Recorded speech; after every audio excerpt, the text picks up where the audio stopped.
QTV media నేను నందిని ఆషాఢ మాసం సందర్భంగా అమ్మవారికి రెండు ఉభయ జిల్లాల నుండి అయితే సారెని తీసుకొస్తున్నారు. సో రేపటి నుండి శాకంబరి ఉత్సవాలు కూడా జరగబోతున్నాయి. సో దీనికి సంబంధించి ఆలయ చైర్మన్ మన ముందు ఉన్నారు. ఒకసారి సార్తో మాట్లాడదాం. సార్, రేపటి నుండి శాకంబరి ఉత్సవాలు జరుగుతున్నాయి. అలాగే ఆషాఢ మాసం సందర్భంగా సారెని అయితే తీసుకొస్తున్నారు. సో దీనిపైన అసలు ఎంతమంది వస్తున్నారు, ఇక్కడ ఏర్పాట్లు ఎలా ఉన్నాయో చెప్పండి సార్. అమ్మా, మరి మనకి 15వ తారీఖు నుంచి మనం ఆషాఢ మాసం చారె అనేది స్టార్ట్ చేసాం.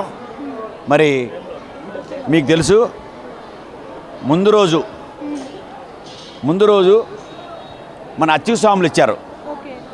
ఆ తర్వాత 26వ తారీఖు మేము ఇచ్చాం.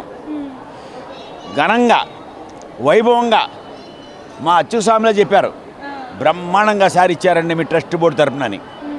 మరి అందరూ కూడా ప్రేక్షకులు భక్తులందరూ కూడా తిలకించారు, చాలా బాగా చేశారు అనే ఉద్దేశంతో మరి వాళ్ళు ఈరోజు చూస్తే భక్తుల్ని ఎంత ఆనందంగా ఉందంటే మాకు.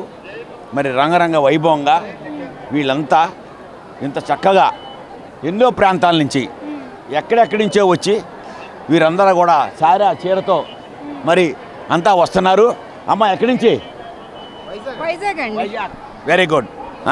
మరి ఎన్నో ప్రాంతాల నుంచి శ్రీకాకుళం బస్సులు, తెలంగాణ ఒక ప్లేస్ కాదు, బెంగళూరు, ఎక్కడ తిరుపతి, ఎన్నో ప్రాంతాల నుంచి వస్తున్నారు.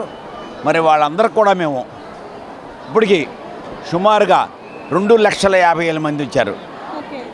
మరి ఈరోజు 80,000 మంది ఎస్టిమేట్ చేస్తున్నాం. మరి వాళ్ళందరికీ కూడా చక్కగా ఏ ఇబ్బంది లేకుండా గంటలో అన్ని లైన్లు ఫ్రీ, ఆపేది లేదు. ఇంకా స్పీడ్ అయిపోవాలి. 5 వరుసలు కూడా స్పీడ్గా నడిపించి వాళ్ళందరూ గంటలో పంపించాలని, బటర్ మిల్క్ ఇబ్బంది లేకుండా, వాటరు అన్ని ఫెసిలిటీస్ ఇచ్చి వాళ్ళని మళ్ళీ కింద 6వ ఫ్లోర్ పంపించి మళ్ళీ ఆ తల్లి దుర్గాదేవి దగ్గర దర్శనం చేయించి అక్కడ తృప్తిగా వాళ్ళందరూ అన్నీ పంచుకొని అన్న ప్రసాదానికి భోజనాలకు పంపిస్తున్నాం.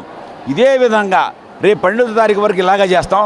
మరి ఎన్ని లక్షల మంది అనేది చివరిలో ఆ ఎస్టిమేషన్ బట్టి నేనైతే ఎప్పుడు ఇదివరకు లేనట్టుగా వస్తారు అని నేను ఎక్స్పెక్ట్ చేస్తున్నాను. సుమారుగా 10 లక్షల మంది వస్తారని నా యొక్క ఎస్టిమేషను. వాళ్ళందరూ కూడా ఏ ఇబ్బంది లేకుండా చేస్తాం. ఇక్కడ మంచి ఏర్పాట్లు, మంచి వసతులు అన్ని ఏర్పాట్లు చేస్తాం. వాళ్ళందరికీ మా ట్రస్ట్ బోర్డు కానీ, మా అత్యుస్వాములు కానీ, నేను మీ ద్వారా అందరికీ మా సిబ్బందికి అందరు కృతజ్ఞతలు తెలుపుకున్నా. అంత సీనియర్స్ అవ్వడం వల్ల ఏ ఇబ్బంది లేకుండా ఇంతమంది వచ్చినా కూడా మేము అన్ని ఏర్పాట్లు చేస్తున్నాం. ముందు కూడా అలా చేస్తాం. శాకంబరి ఉత్సవాల గురించి చెప్పండి సార్.